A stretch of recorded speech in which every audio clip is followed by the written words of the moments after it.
facing obstacles that feel overwhelming, setbacks that seem to indicate you're not capable of achieving what you set out to do, and criticism or indifference from people whose support you thought you could count on.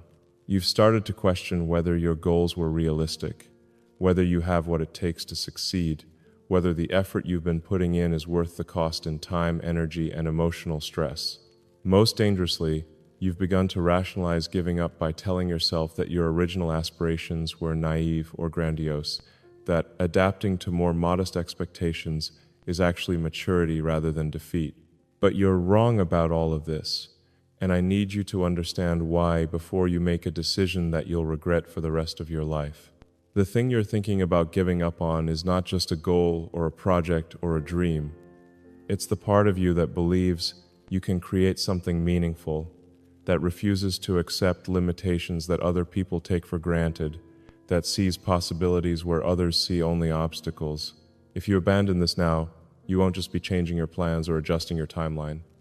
You'll be killing the most valuable part of your character, the part that makes you capable of contributions that no one else can make. I've been where you are right now. Multiple times, actually. There have been moments in building every company when continuing seemed impossible, when the rational choice appeared to be cutting losses and moving on to something more achievable. Tesla and SpaceX were close to bankruptcy. I had invested everything I had from previous successes, and I was facing the possibility of losing not just my companies, but my personal wealth and reputation. Friends and advisors urged me to focus on saving one company instead of trying to save both. The logical choice was to accept that I had overextended myself, to acknowledge that trying to revolutionize both the automotive and space industries simultaneously was more than one person could handle. But something inside me refused to accept that logic, not because I was confident about success, but because I understood that the work itself was more important than my personal comfort or financial security. I realized that if these companies failed because I gave up, rather than because the problems were genuinely unsolvable, I would never forgive myself. I would always wonder what might have been possible if I had found a way to persist through the difficulties. More importantly, I understood that the person I would become by giving up would be different from the person I would become by continuing to fight for something I believed in, regardless of the outcome. The choice wasn't really between success and failure. It was between becoming someone who abandoned his deepest commitments when they became difficult, or becoming someone who maintained his values and vision, even when doing so required sacrifice and uncertainty. That realization changed how I thought about the obstacles we were facing. Instead of seeing them as evidence that our goals were unrealistic, I began to see them as the price of attempting something meaningful, the resistance that proves you're working on something that matters. This is what I need you to understand about your current situation. The difficulties you're experiencing are not signs that you should give up. They're signs that you're working on something important enough to be difficult. Easy things don't change the world. Comfortable challenges don't develop the kind of character that enables extraordinary contributions. The resistance you're facing is not random bad luck, but the inevitable response of a world that resists change and innovation. Most people give up at exactly the moment when persistence would have made the difference between ordinary failure and extraordinary success. They interpret difficulty as evidence of impossibility rather than as evidence of significance. But you have the opportunity to be different. You can choose to see your current challenges as the cost of attempting something worthwhile, rather than as reasons to lower your expectations or abandon your goals. The specific thing you're considering giving up on might seem like just one project or goal among many possible alternatives, but it's not. It's the manifestation of your belief that you can create something valuable, that your efforts can make a difference, that the world can be improved through persistence and innovation. If you abandon this belief now, you'll find it much harder to access it again in the future. You'll have taught yourself that when things become genuinely difficult, retreat is the reasonable response. But if you persist through this challenge, you'll prove to yourself that you're capable of continuing when continuation seems impossible. You'll develop the kind of resilience and determination that makes future challenges more manageable rather than more intimidating. This isn't about blind optimism or refusing to acknowledge real limitations. It's about understanding the difference between obstacles that require new strategies and obstacles that require abandoning worthy goals. Most of the barriers you're facing are solvable if you're willing to approach them creatively and persistently. The question is not whether solutions exist, but whether you'll continue working to find them when the work becomes uncomfortable or uncertain. I'm telling you this because I can see something in your situation that you might not be able to see. You're closer to breakthrough than you realize. The progress you've made, the skills you've developed, the understanding you've gained, these represent investments that will be lost if you give up now, but that will compound rapidly if you continue. The next 6 months of your life will determine whether you become someone who perseveres through significant challenges or someone who retreats when persistence becomes difficult. The choice you make will influence not just this particular goal, but your approach to every future challenge that requires sustained effort and courage. Your children, if you have them or plan to have them, will learn more from watching how you handle the situation than from anything you might teach them directly about persistence, courage, and the importance of not giving up on things that matter. The people who believe in you are counting on you to prove that the faith they've invested in your potential was justified. But more importantly, the part of yourself that set these goals originally deserves the chance to see what you're actually capable of achieving when you refuse to accept defeat. That realization changed how I thought about the obstacles we were facing. Instead of seeing them as evidence that our goals were unrealistic, I began to see them as the price of attempting something meaningful, the resistance that proves you're working on something that matters. But let me tell you about the specific moment when I almost gave up completely, because I think you're in a similar place right now and you need to understand what that moment taught me about the difference between temporary defeat and permanent failure. It was the 23rd of December, 2008. I was sitting alone in my office at SpaceX at 11 p.m., staring at a computer screen showing our bank account balance. We had enough money to operate for maybe 6 more weeks. 3 rocket launches had failed, each one taking millions of dollars and months of work with it. The media was calling me a dilettante who was wasting money on fantasy projects. Engineers were leaving to work for companies that could actually pay their salaries reliably. My own board members were suggesting it was time to cut our losses and focus on more achievable goals. But the worst part wasn't the financial pressure or the public criticism. The worst part was the voice in my own head that had started saying, maybe they're right. Maybe you've been fooling yourself about what's possible. Maybe the smart thing to do is admit this isn't working and move on to something more realistic. I had reached the point that I think you're at right now, the point where continuing feels like stubborn denial of obvious reality, where everyone around you seems wiser and more practical than you are, where your original vision starts to feel naive and embarrassing. That night, I found myself writing an email to our team announcing that we would be scaling back operations and looking for buyers for our assets. I actually typed out most of the message, explaining that we had learned valuable lessons, but that market conditions and technical challenges had proven too difficult to overcome. But before I sent that email, I did something that changed everything. I printed out the original mission statement I had written for SpaceX 5 years earlier, the document that explained why I believed making life multiplanetary was essential for humanity's long-term survival. Reading those words again, I remembered the clarity and conviction I had felt when I wrote them. The problems we were trying to solve hadn't become less important because our rockets kept exploding. The need for backup plans for human civilization hadn't disappeared because we were running out of money. What had changed wasn't the mission, but my confidence in my ability to accomplish it. I had let temporary setbacks convince me that permanent goals were unrealistic. As I sat there holding that mission statement, I realized that giving up wasn't really about accepting practical limitations. It was about choosing who I wanted to be, someone who abandoned his deepest commitments when they became difficult, or someone who continued working on what he believed was important regardless of how hard it became. I deleted the email announcing our shutdown. Instead, I spent the next 4 hours writing a different message to our team, explaining why I believed we were going to continue, why our failures were teaching us what we needed to know, and why our next attempt was going to succeed because of everything we had learned from our previous attempts. I sent that email at 3 a.m. on Christmas Eve, And I went home knowing that I had chosen to bet everything on my belief that the work itself was more important than my personal comfort or reputation.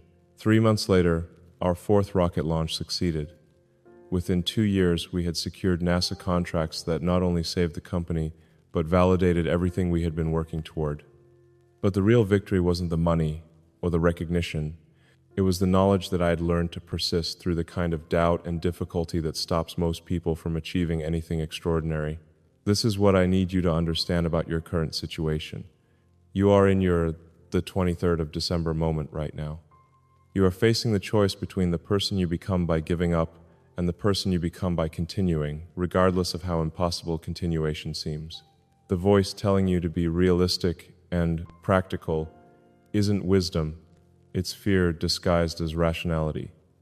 The people suggesting you should lower your expectations or try something easier aren't necessarily wrong about the difficulties you're facing, but they're wrong about what those difficulties mean. Difficulty is not evidence of impossibility. It's evidence that you're working on something that matters enough to be difficult. Easy problems have already been solved by someone else. The hard problems are where you have the opportunity to make contributions that no one else can make. Right now, you're probably surrounded by people who think your goals are unrealistic, who point to your setbacks as evidence that you should adjust your expectations, who suggest that persistence in the face of repeated failure is just stubborn denial of reality. But those people have never accomplished anything extraordinary themselves. They don't understand that breakthrough achievements always look impossible right up until they become inevitable. They mistake the resistance that precedes every significant accomplishment for evidence that the accomplishment is impossible. The truth is that you are probably much closer to success than anyone around you realizes, including yourself. The skills you've developed, the knowledge you've gained, the network you've built, the understanding you've acquired through your failures, all of these represent investments that compound rapidly once you achieve momentum. Most people give up just before the compound returns from their investments start to become visible. They interpret the long period of effort without obvious results as evidence that their approach isn't working, when actually it's evidence that they're approaching the point where their efforts will start producing exponential rather than linear returns. This is what I need you to do. For the next 30 days, commit to continuing as if giving up were not an option. Don't focus on the ultimate outcome or try to predict whether you'll eventually succeed. Just focus on doing the work, solving the immediate problems, and maintaining forward momentum regardless of how you feel about your prospects. During those 30 days, you'll likely discover resources, solutions, and capabilities that you didn't know you had. You'll find that many of the obstacles that seemed insurmountable become manageable when you stop using energy to debate whether to continue and start using that energy to figure out how to continue.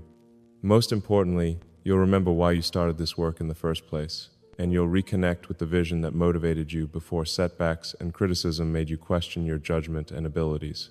After 30 days of committed effort without the option of retreat, you'll be in a much better position to evaluate your situation objectively and make decisions based on actual evidence rather than fear, frustration, or the opinions of people who don't understand what you're trying to accomplish. But I believe that if you give yourself those 30 days of total commitment, you won't want to give up anymore. You'll have rediscovered the satisfaction that comes from working on something important, and you'll have rebuilt the confidence that setbacks had eroded. The message I have for you is this: you are capable of more than you currently believe. The work you're doing matters more than current evidence suggests, and giving up now would deprive the world of contributions that only you can make. Don't let temporary difficulties convince you to abandon permanent possibilities. Don't let the opinions of people who have never attempted anything similar influence your commitment to goals that represent your deepest values and highest aspirations. You started this work because you believed it was important. That belief was correct then, and it's correct now.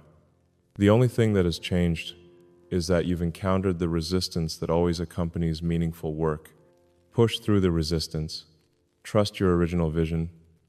Give yourself the chance to discover what becomes possible when you refuse to accept defeat. The world needs what you're working on, even if the world doesn't recognize that need yet. But more than that, you need to complete this work to become the person you're capable of being. Don't give up. Not now, not when you're so close to proving to yourself and others what persistence makes possible. Share this message with someone who might be on the verge of giving up on something important. But remember, this message was written specifically for you, because you are the one who needs to hear it most. Subscribe if these conversations help you find the strength to continue when continuation seems impossible. And remember, the greatest achievements in human history have come from people who refused to give up precisely when giving up seemed most reasonable. Every person who has ever changed the world has faced a moment exactly like the one you're facing now, a moment when persistence seemed foolish, when the evidence suggested retreat. That perspective worked well enough during my 30s and 40s. I was primarily focused on building companies, developing new technologies, addressing global-scale challenges. The questions that occupied me were technical, logistical, organizational, how to make electric vehicles mainstream, how to reduce the cost of space launches, how to transition the world to sustainable energy.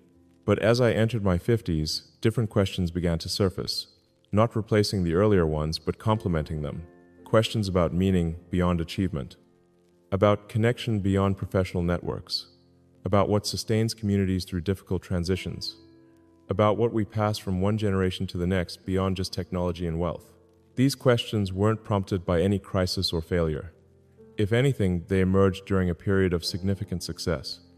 But that success itself raised deeper questions about what it was all for, about what creates not just progress but genuine human flourishing. Then something unexpected happened last year. I was driving through a small town early on a Sunday morning while traveling for work. I had a few hours to kill before my next meeting, and as I passed a small, unassuming church, I felt a sudden impulse to stop and go inside. Even now, I can't fully explain that impulse. Curiosity, perhaps, a momentary openness to something different from my usual routine. Whatever it was, I parked my car and walked in just as the service was beginning. I sat in the back row, expecting to feel out of place, like an anthropologist observing an unfamiliar culture. Instead, I found myself unexpectedly moved by the simplicity and sincerity of what I witnessed. The congregation was small, maybe 40 people, mostly older folks, with a few young families scattered throughout. Nothing impressive or high-tech, no famous pastor or elaborate music. Just ordinary people who had been gathering this way for years, perhaps decades. What struck me first was how intergenerational it was. In our age-segregated society, here was a place where 20-somethings sat beside 80-somethings, where teenagers helped elderly people to their seats, where young parents passed their babies to grandmotherly figures who welcomed the chance to hold an infant again. This wasn't something I'd consciously noticed was missing from my life. But watching these natural interactions between people of widely different ages, I realized how rare this had become in most settings. In my professional world, people tend to cluster in age cohorts. Even in social settings, we typically spend time with people at similar life stages. Here was a community where age diversity wasn't just tolerated but valued, where the wisdom of elders wasn't dismissed as outdated, where the energy of youth wasn't sequestered but integrated into the whole. I watched as they greeted one another before the service, not with the networking enthusiasm of a business event or the curated interactions of social media, but with a simple, genuine interest in each other's lives. How's your mother's recovery going? Did your daughter have her baby yet?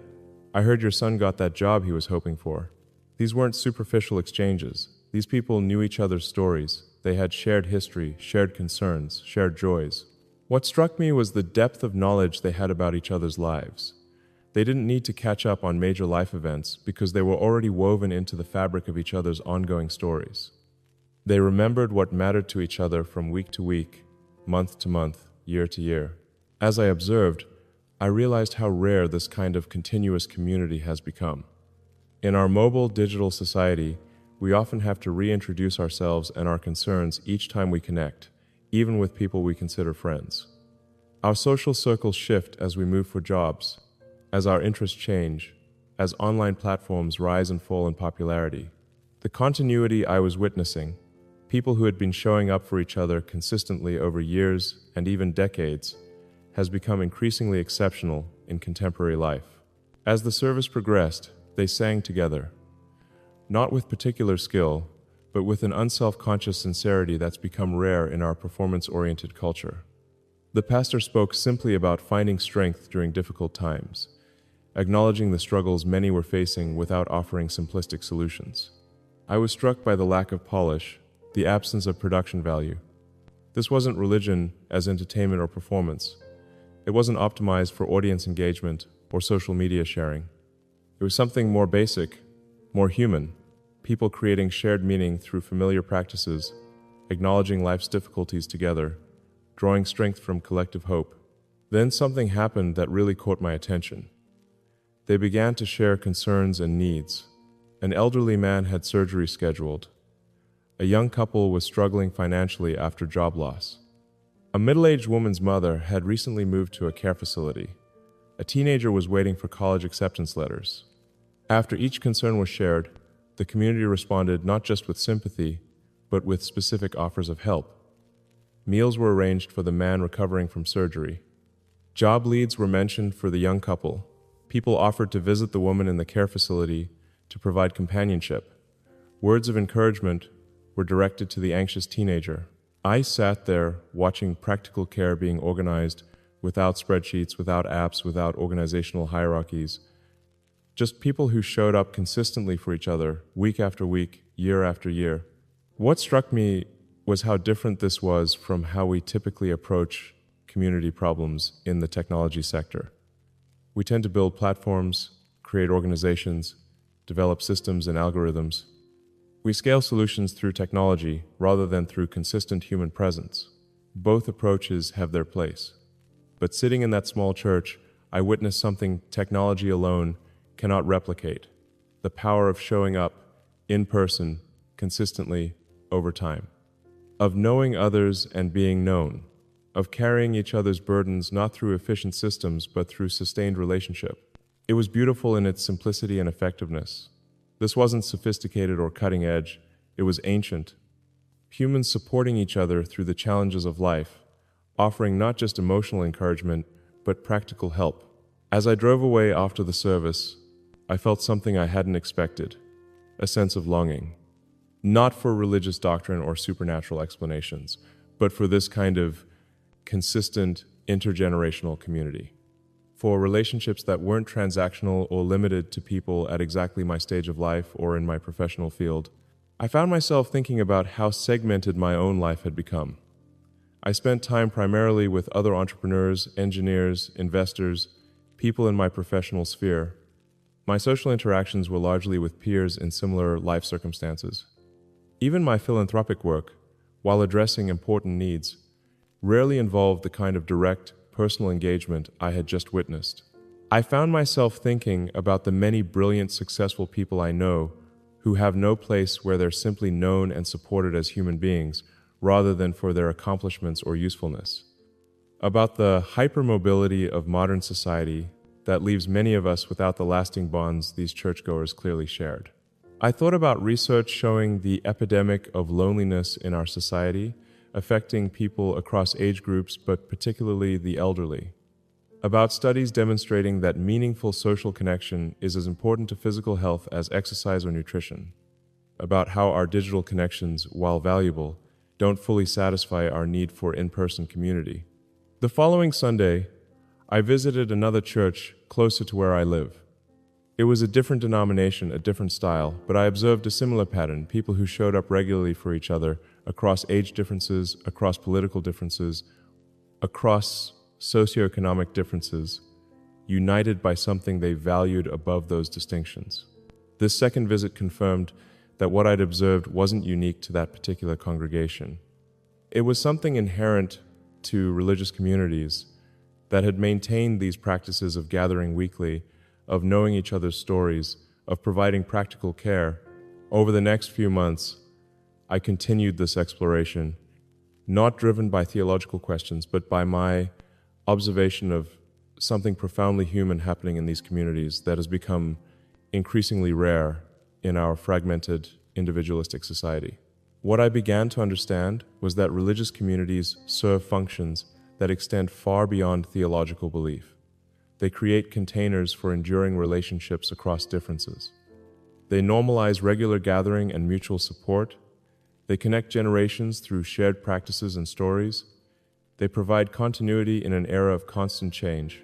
I began to see that while my work has focused on advancing human capabilities through technology, I had overlooked something essential about human thriving: our deep need for belonging, for meaning that transcends individual achievement, for intergenerational connection, for being part of something that began before us and will continue after us. This realization didn't invalidate the importance of technological innovation or scientific advancement. If anything, it clarified what that innovation is ultimately for, not just to solve technical problems, but to enable human flourishing in its fullest sense, which includes our social and spiritual dimensions. Technology alone can't meet our need for in-person community, for being known over time, for the wisdom exchange that happens between generations, for the sense of continuity and transcendence that comes from participating in traditions larger than ourselves. This isn't an argument for any specific religious belief. It's an observation about the value of religious communities as human institutions that address needs no app, no technology, and no government program fully meets. What religious communities at their best provide isn't primarily theological. It's relational, it's practical, it's consistent. They create space for the kind of in-person, cross-generational relationships that many studies now show are essential for human well-being, but that have become increasingly rare in modern life. I've seen how religious communities often serve as one of the few remaining institutions in society where different generations regularly interact in meaningful ways, where elders aren't segregated but integrated, where children aren't merely entertained but incorporated, where teenagers can form relationships with adults who aren't their parents or teachers, where young adults can receive guidance from those with decades more life experience. In my professional world, we often talk about disrupting traditional institutions, about making older systems obsolete through innovation, and there's value in that approach for many domains. But my church visits helped me recognize that some traditional institutions serve functions we haven't fully appreciated or replaced. The Silicon Valley mindset often emphasizes individual freedom, personal optimization, and technological solutions to human problems. These values have driven remarkable progress in many areas, but they've sometimes neglected our equally important needs for stability, community, and meaning beyond individual achievement. 6 months after that first spontaneous visit, I found myself regularly attending a small congregation near my home. Not because I've had some dramatic conversion experience, but because I recognized something valuable happening there that I wanted to be part of. I still ask the same scientific questions. I still work on the same technological problems. I still value reason, evidence, and innovation. But I've added another dimension to my understanding of what humans need to thrive, not just as individuals, but as communities that span generations. This has influenced my thinking about the companies I lead and the technologies we develop. I find myself asking not just, is this innovative, but does this strengthen or weaken human connections? Not just is this efficient, but does this support or undermine community resilience? I've come to believe that the most valuable innovations won't replace human community, but will support and enhance it. They'll make it easier for people to show up for each other consistently, to maintain connections across distances when necessary, to incorporate those who can't be physically present due to illness or mobility challenges. The best technologies won't attempt to substitute for in-person gathering, but will recognize its irreplaceable value while making it more accessible and inclusive. They'll respect the wisdom embedded in traditional practices, rather than assuming those practices are merely outdated and ready for disruption. For those of you in your 60s, 70s, and beyond, this might seem obvious. Many of you grew up when community institutions were stronger, when neighborhoods were more stable, when extended families lived near each other. You've witnessed the gradual erosion of these bonds and the increasing isolation that has come with our more mobile digital society. You've experienced firsthand the value of being known over time, of having history with others who remember who you were decades ago, of being part of communities that celebrate and mourn together, that mark life's transitions with shared rituals and practices. What you understand through experience, younger generations often have to discover through painful trial and error, that humans need more than individual achievement and material comfort to thrive. We need belonging. We need continuity. We need to be part of something larger than ourselves.